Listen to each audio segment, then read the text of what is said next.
Hello all sentient beings and welcome to Transmissions Alt Mode, where we talk about all news, comics, and media related to the...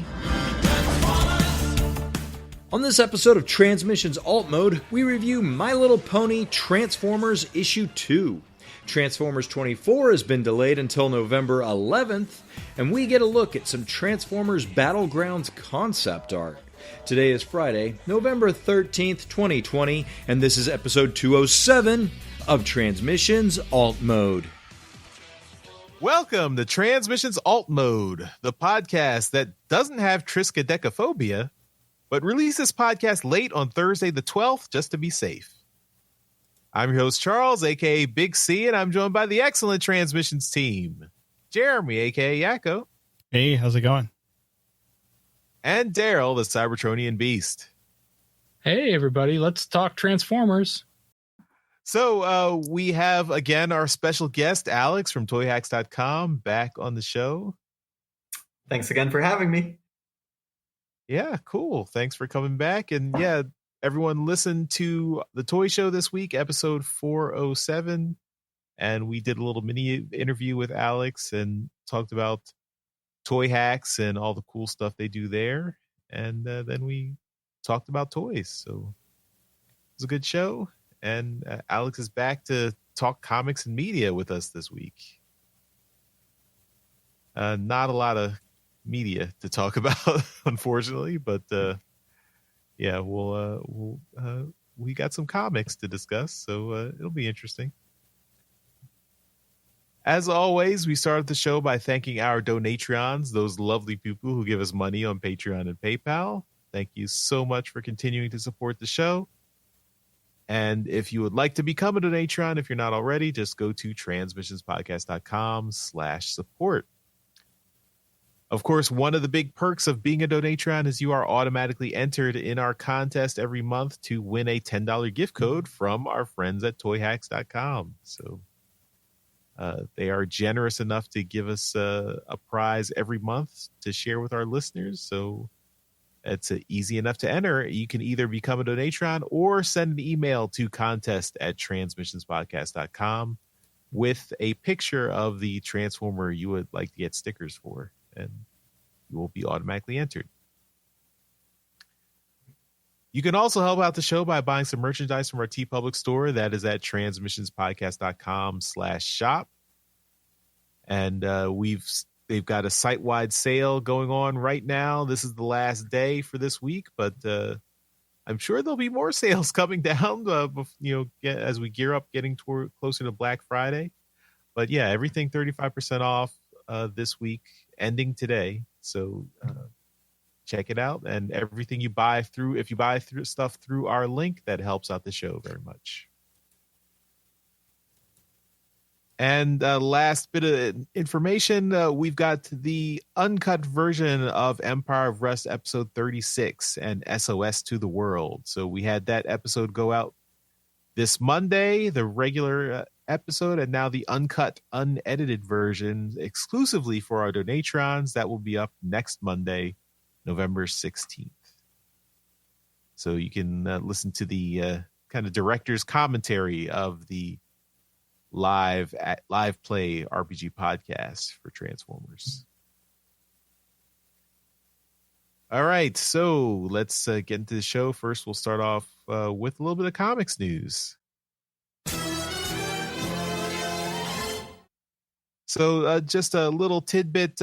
I think probably everyone realized that Transformers number 24 was delayed a week. So originally it was coming out last week on November 4th, but it got pushed back to November 11th. So everyone you should be able to get that issue in your comic shops or online on Comixology or other places you can get digital comics.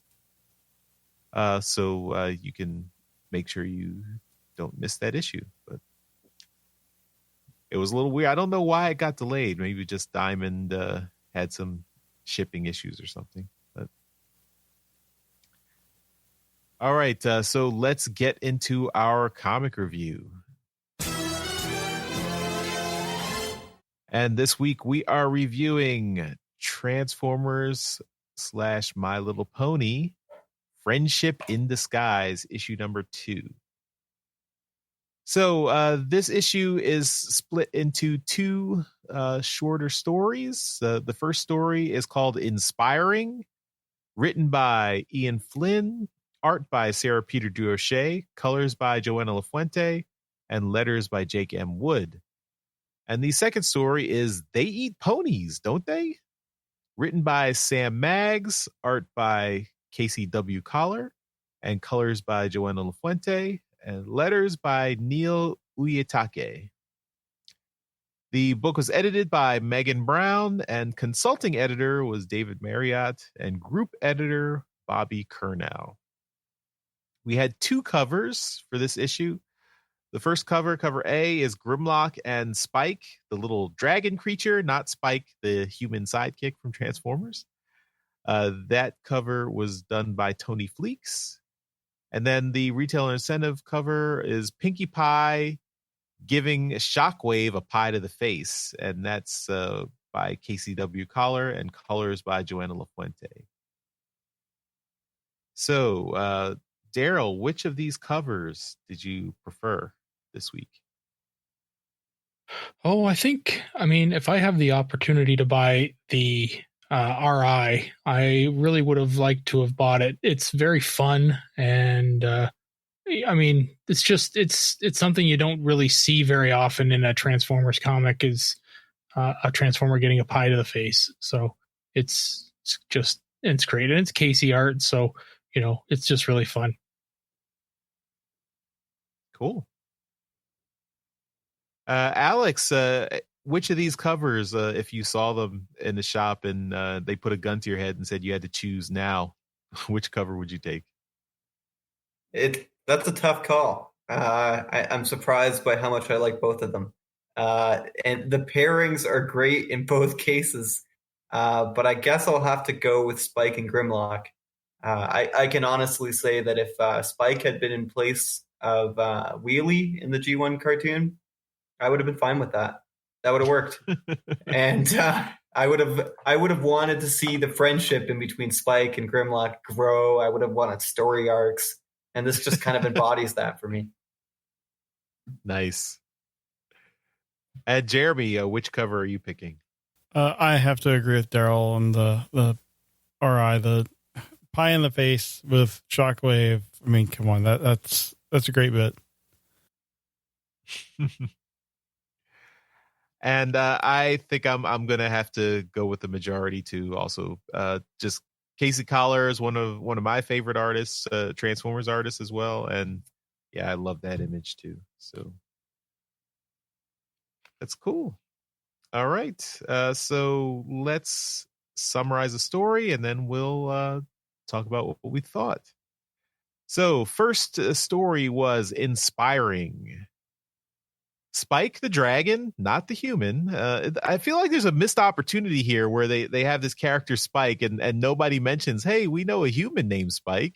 nobody brings that up throughout this issue. But anyway, Spike the dragon, Twilight Sparkle's royal advisor, has somehow been sent to the Ark on Earth, the Autobots' headquarters. All of the Autobots are out on a mission, except for one, the Dinobot leader Grimlock. Spike is completely enamored with the awesomeness that is Grimlock. The strongest Autobot warrior is also a giant robot dinosaur. What could be cooler? Grimlock is confident that he's ready for anything.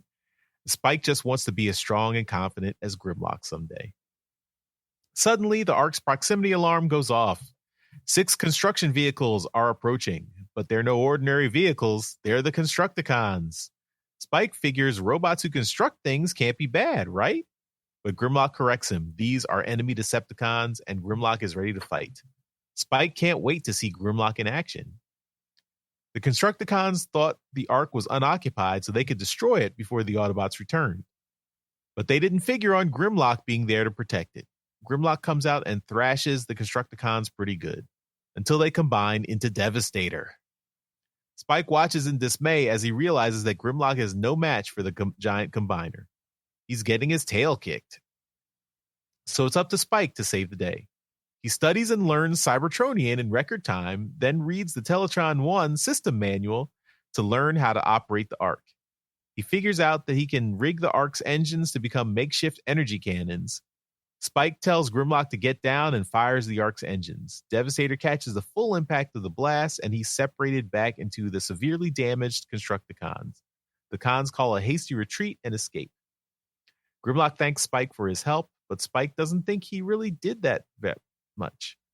But Grimlock tells him he not only saved the Ark and his tail, Spike has so much potential that he'll grow into. Grimlock is very inspired by Spike. Hearing this praise from the mighty Grimlock is too much for little Spike, and he collapses with joy. Aw. All right, let's move on to the second story, and then we'll talk about them. So the second story is They Eat Ponies, Don't They? Pinkie Pie is taping her live cooking show, Preppin' with Pinkie. And she's invited a special guest all the way from Cybertron, the newest Autobot, Gage. Gage is a little nervous, but eager to participate in this cultural exchange. Pinkie Pie invites Gage to show off the Cybertronian dish she's brought, and Gage unveils her iron filing casserole with energon reduction. Not very appealing for a pony, unfortunately. Suddenly, their show is interrupted when a space bridge materializes in the studio. Shockwave has come to join the fun. He wants to conduct a new scientific experiment. Can he turn ponies into energon? Shockwave's hands are replaced with giant cooking utensils, and he attacks Gage and Pinkie Pie. But Gage and Pinkie Pie they team up to fight back, and they are able to stop Shockwave. They both grab a frying pan and hit him to the face, knock him back into his space bridge, sending him back to Cybertron. All the other the pony audience comes back, and they were a little bit startled, but they start clapping for the heroes, Pinkie Pie and Gage, and so they can resume their cooking show. And so Pinkie Pie and Gage show off both their dishes. So Pinkie Pie's cupcakes, Gage tries Pinkie Pie's cupcakes, and Pinkie Pie tries Gage's iron filing casserole. Doesn't look like either one of them much enjoyed their dishes. But that's the end of Preppin' with Pinkie. So these were cute little stories. First of all, I think I got to praise the art immensely. I think the art on both of these stories was awesome. Sarah Peter Durocher, particularly, I want to highlight how G1ified her art was there. Like, Sarah Peter Durocher has done a lot of Transformers art, and she's able to do a lot of different styles. And I had never seen her do a G1, particularly animated cartoon G1 style before. And this completely captured that style. It was really nice, really well done. Particularly Grimlock and the Constructicons, I just thought it was great. And the art in the second story, they eat ponies, don't they? With Casey Collar, again, Casey Collar, one of my favorite artists, and his rendition of Gage here, and all the ponies was nice, and Shockwave as well. I think Casey's daughter, I think, is a big, or used to be a big pony fan. I don't know if she might have grown out of it by now, but I think he must have been excited to be able to draw ponies and Transformers in this book. So I thought it was these were both fun stories, and cute little crossovers. Don't think too hard. They're out of continuity, so you don't have to worry about any nitpicking here. But I just thought they were fun. I don't know why Shockwave would want to eat ponies, but that's fine, I guess. Don't eat ponies, folks. So, Jeremy, what did you think of these stories here? Like you said, they were cute. I thought I could see particularly the first one being a short. Like if the G1 series ever did shorts, like a 5-minute cartoon, I could see this being something like that, like a small crossover with the ponies. I knew nothing about the Spike character going into this, but I'm guessing Spike is a fast learner, and I like how it turned out. Grimlock notes that he can't use pronouns, and he admires beings that can. And the art was fantastic. Just, it looks just like the cartoon. And then the other one, I really enjoyed the action with it. I mean, for what it was, just seeing Shockwave with like the different kitchen implements as his hands, like a cheese grater. I'm like, it's completely wacky, but it fits for the story. And then I didn't notice this until just a little while ago. Gage just ripping the spatula and the spork off of his arms, and I'm like, that's a little violent for the ponies, but yeah, but that's cool. And you're good on Shockwave for using a spork. I'm firmly in the spork camp. But yeah, they're fun, not really meant to be taken too seriously. So I think if anything, it can help open up Transformers to a bigger audience of, the pony fans, and vice versa, I'm sure. And, like you said, with Casey's daughter, I'm sure he had a blast working on this. Mm-hmm.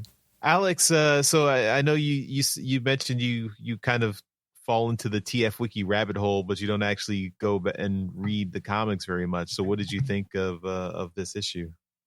So I know you said not to take it too seriously, or sorry, I think Jeremy said that.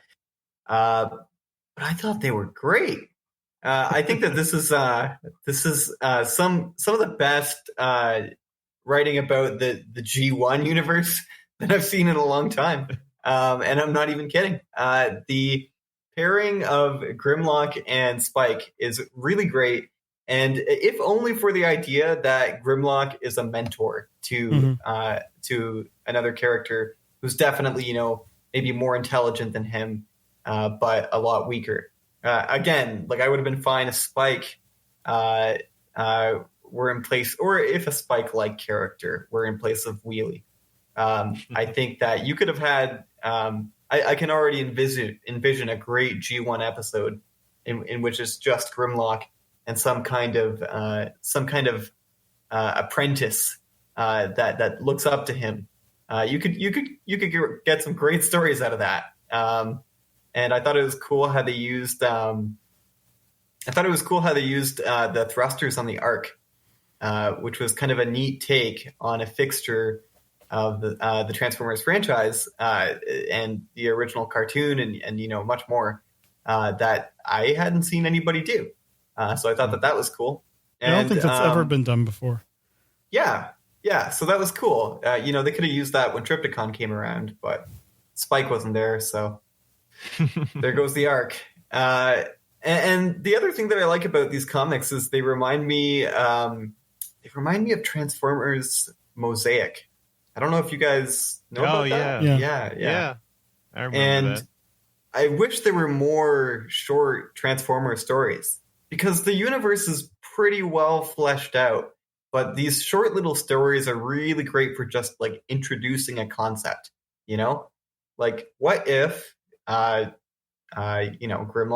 had a little buddy. What would that be like? Okay, well, that's pretty cool. You give it a few pages and that's good enough.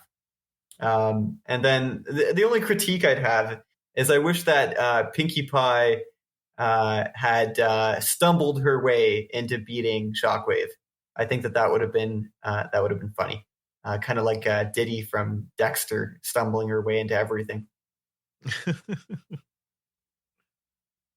Cool.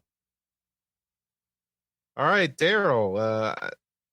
What did you think of these little stories here? I thought they were both great. They're really quite fun, and we know going into them that they're just for pure entertainment. There's no meaning after you're done reading the book.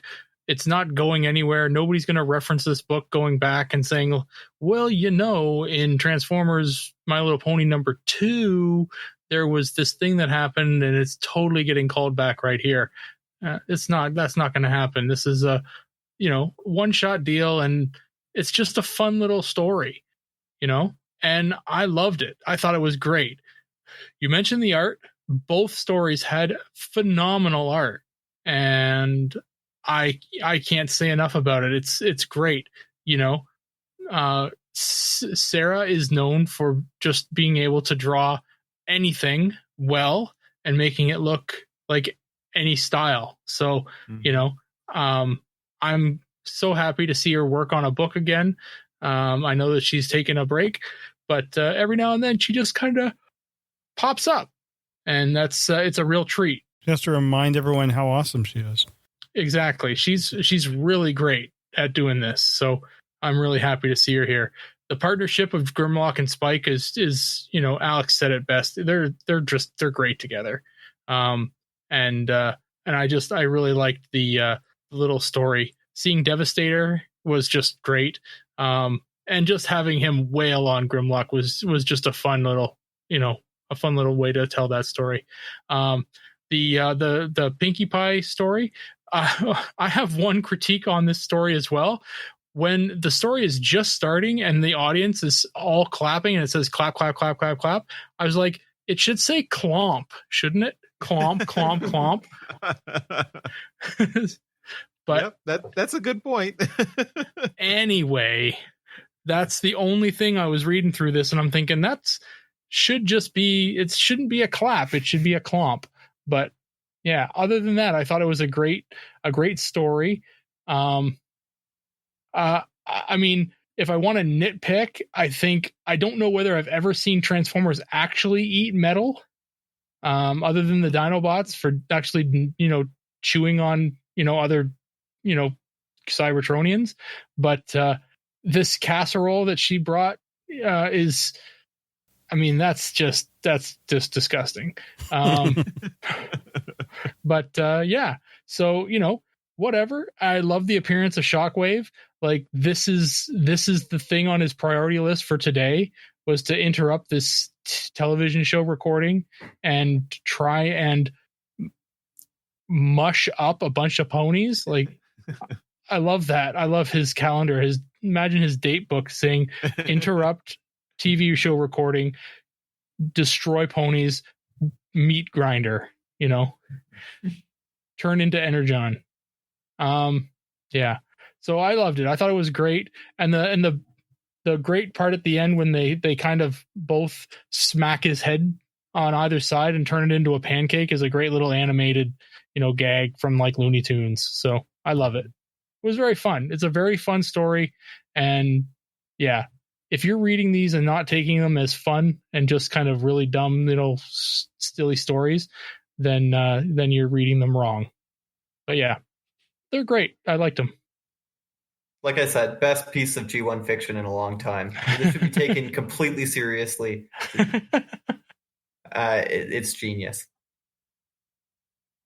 I did think it was interesting that they picked Gage as the character for that second story, because I mean I know the writer Sam Maggs, she wrote the Gage arc in Transformers Galaxies, so she probably wanted to get that character back in there. So it's just interesting to have her be a focal character, since she doesn't have a toy and she's like the newest character they've introduced into the comics. So that was interesting.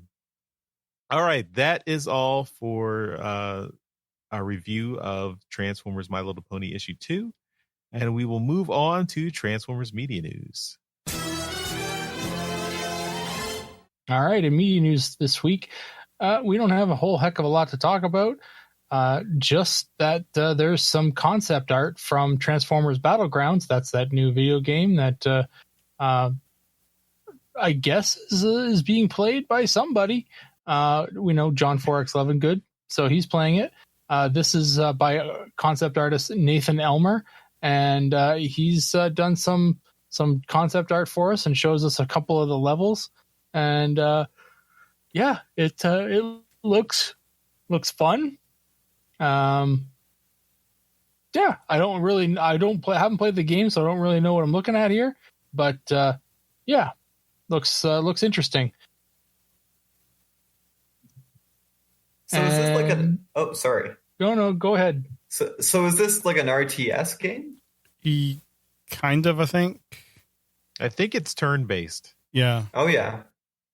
That's really cool. It looks like the Space Bridge.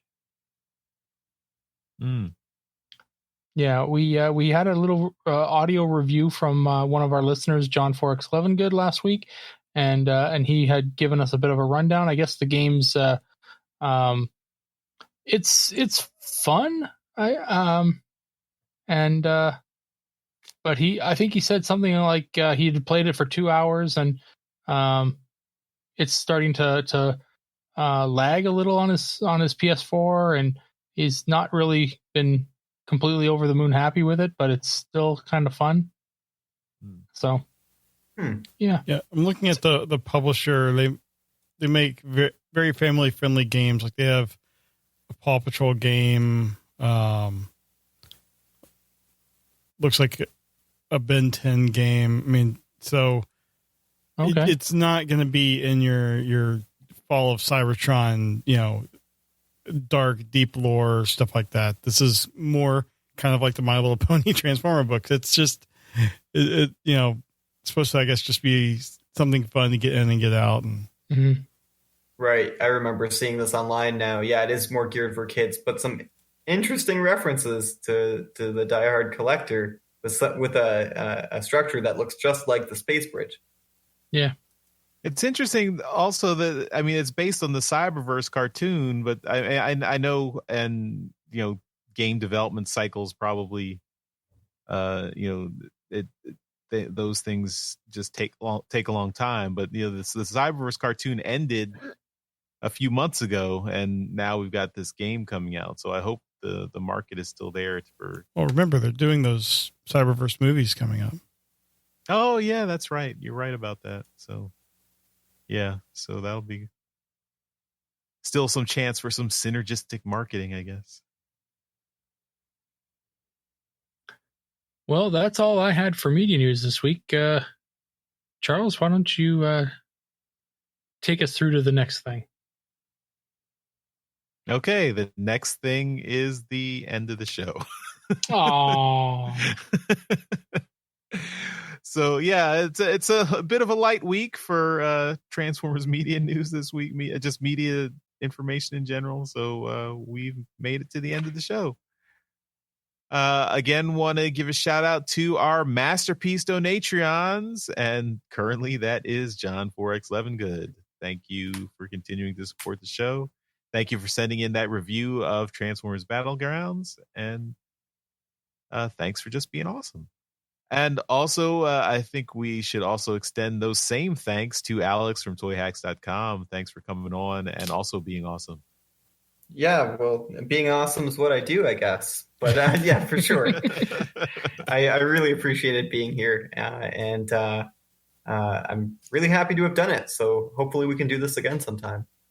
Yes, you did the rapid fire questions in the toy show, so now you are certified to be a Transmissions guest host anytime. Oh, nice, cool. Your card will come in the mail. Good with the T-shirt too, right? Yeah, exactly. All right, well, that will do it for this episode of Transmissions Alt Mode. Thanks everyone for listening, and we will see you next time. Bye-bye. Bye. Later. Bye now. Hey everyone, thanks for listening to this episode of Transmissions. But just because this episode is over doesn't mean that Transformers fun has to stop. Join us and other Transformers fans on our Discord chat server by visiting transmissionspodcast.com/discord. If you would like to learn more about how you could support the Transmissions Podcast, just visit transmissionspodcast.com/support. Thank you all for listening, and we'll see you again next week.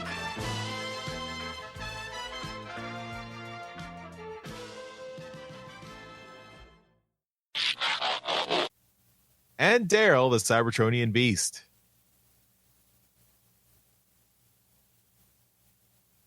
Daryl, you're on mute.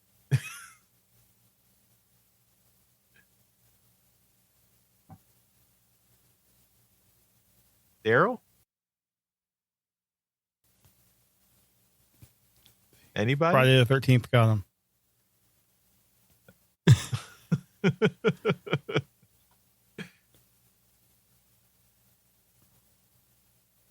Daryl. He's just gone. I hope this is a bit. I hope he comes in with a roaring punchline. The hell happened?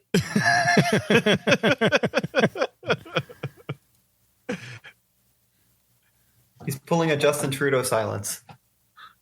All I heard you start you started introducing everybody, and all I heard just you cut off. No, well, you missed a great intro. Great.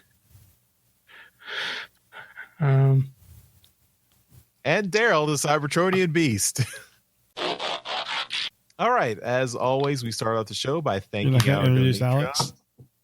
Oh, yes, we can. You're completely thrown off. Daryl, it's your fault. So weird.